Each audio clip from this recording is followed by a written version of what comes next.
Okay, good day guys, welcome to today on Princess Anu-TV. And guys, today we're going to be talking about how to prepare for your scholarship interview. As you know, a lot of states now are buying into the idea of aviation, and they are calling their students for interviews, and we are just going to be going through one or two tips on how you can prepare for your own, probably a state interview or a federal interview or whichever interview, either by whoever wants to give you the scholarship. So stay tuned guys, I'll be right back.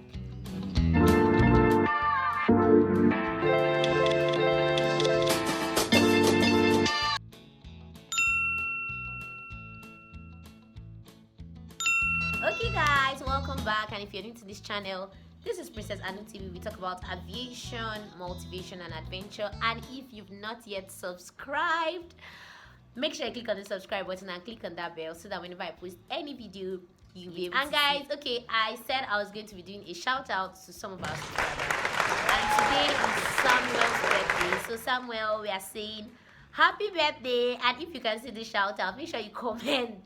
Like I told you guys to drop your birthdays, and a lot of people drop their birthdays. I've been keeping stock about it, and today is Samuel's birthday. Today is 18th of January, so we are saying happy birthday, Samuel. So before we go into the topic of preparing for your scholarship interview, I really want to thank you guys for we've made it to 1,000 subscribers, and this is so nice. Like, I feel so happy, and I know we'll keep going. 10,000, 100,000, a million, and more and more and more.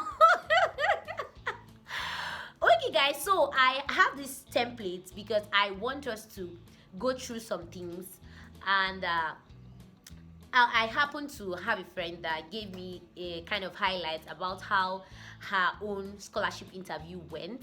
As for me, okay, I actually did not have, I was not giving an interview, but maybe I was just giving a kind of little talk. I was not giving any interview. They just asked me, okay, so are you actually sure you're from this state? And I told them, yes, I'm from the state. So, you know, just talk.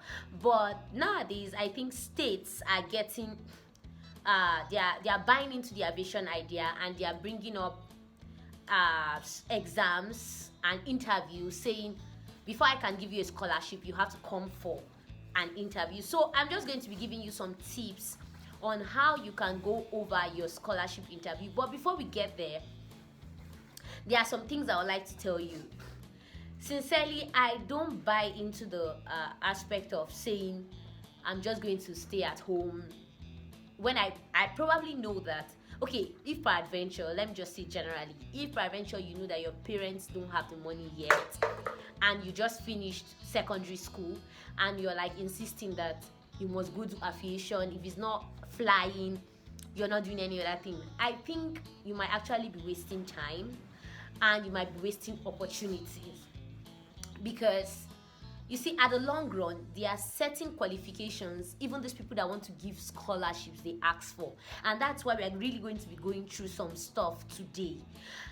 If you just stay at home and you're like, okay, I'm going to wait till my parents have the money, or till I find a sponsor, and I'm not going to go to uni, I'm not going to go to college of education, I'm not going to go to polytechnic, I'm not going to do nothing, I'll just stay, that's going to really be a very big waste of time. So the first thing is that nowadays most states are asking for a degree. In fact, I was shocked when they say, okay, they are looking for people with a degree, and not just a degree, they are looking for people that have 2-1 in their BSc. Can you imagine that? And I was beginning to wonder, like, someone that has a degree and has 2-1, will the person actually just think of coming to aviation, except the person has that serious passion for it? I mean, like, the person really, if it's not aviation, then it's nothing. Yes, I know, I also went to the university and I also got a 2-1, yes, but that's because I had, like, I still have passion for it. That's why I still decided to go. If not, it's just something that you can just go into your line of study, get a job, and, you know, just keep going and forget about the thing, because the money you're still going to spend at the long run is still going to be much. So, and that is quite funny, but this is now their criteria. You need to have a degree, and not just a degree, you need to have a 2-1. Like, So you can see that if you're just at home and thinking that you just stay, not do anything, and whenever you're ready you come, you're going to be wasting so much time. Sincerely, you're really going to be wasting so much time. So I would advise that if you've not started anything, JAM form is out. You can buy the JAM form, you can apply for university and start something, so that if the opportunity comes up later on, you can harness the opportunity. Not just staying at home doing absolutely nothing. That's not going to help the situation. Then another thing about this whole thing is preparing for the exam and interview. Okay, my friend, my newly found friend anyways, she knows, I'm sure she's watching me actually.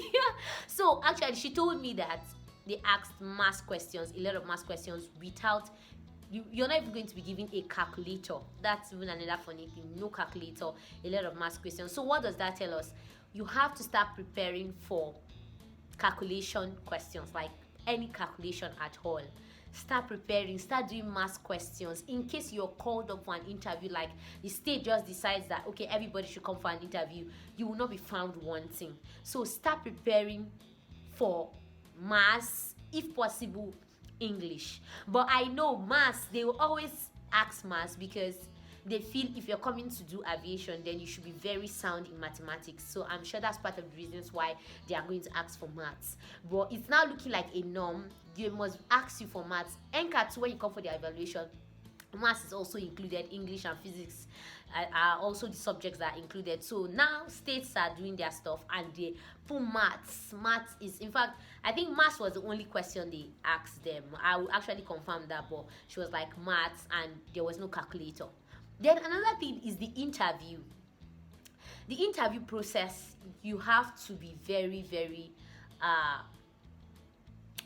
what word am I going to use now? You have to be very, very current. In fact, that's the right word I'm going to use. You have to be very current. I'll advise you read about your state before you go there. In fact, personally, I had a card in my bag. There's this thing my state has. It has its anthem actually in a card, and I always carry it along. I know I did not actually know the anthem, but I was like, what if? I just anticipated for the worst, or like, what if anything happens? How am I going to tackle the situation? What am I going to do? So I had that card in my bag. I'm like, okay, if they ask me for the state anthem, even if I cannot say it, at least I have something I can be like, okay, let me just go through it, let me read it. And she also told me they asked about the state anthem. So please, if you've not read about your state, this is the best time. If you really want scholarship from your state anyways, that if you're not looking for federal sponsorships or scholarships, if you're looking for a state scholarship, these are things you should know about. And also maybe you should know a little history about your state, like when was it founded, just one or two things, just to keep yourself current, because I think remaining current about what you're going to do, where you're going to face, is what's most important.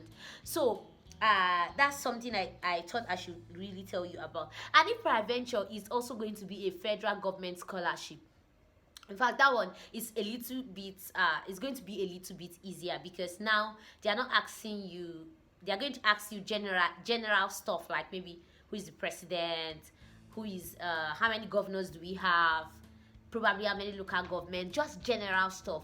But as it concerns your state, I would advise that you know as much as you can know about your state.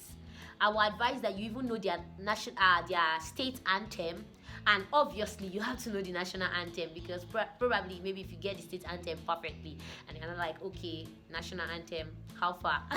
I don't think you should be falling your hands concerning that. So I think you should work on these two things in order to prepare for your scholarship interview, because it can come up at any time. You can receive the message at any time. People can be called at any time. So this is something that if you work towards it, you're definitely going to receive it. That's when the time comes anyways.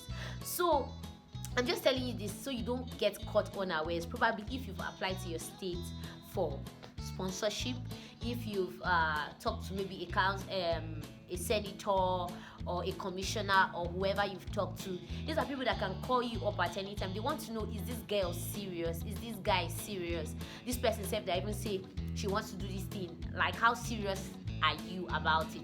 And also don't forget, keep yourself busy. I mean, be doing something. An idle man is, I know you can complete it, the devil's workshop. So you don't want to be the devil's workshop, and also you want to be found doing something, because it's in that part that you have an opportunity to like tell people, okay, this is actually what I want to do, but for now I think I'm just doing this so that later on I can move into this. But if you're not doing anything, nobody sees you, nobody knows you, you're just in your house hoping, or just sending people text messages on Instagram saying, I want to do flying, can you support me, can you do it? Will not work that way. But if you're in the field, if you're doing something, or peradventure you start any aviation course. I made a video concerning kickstarting your aviation career this year, and I'm like, okay, I'm going to leave the link up here so that you can watch it, because I practically talked about picking any of the aviation careers, and I talked about some other aviation careers that you can pick up. So just make sure you're doing something. That's just a summary of what I'm trying to say. Make sure you're doing something. Okay guys, I hope you gained a lot from this video, and if you did, make sure you give it a thumbs up. And if you've not yet subscribed, make sure you subscribe to meet next time, even in the next video. Bye guys.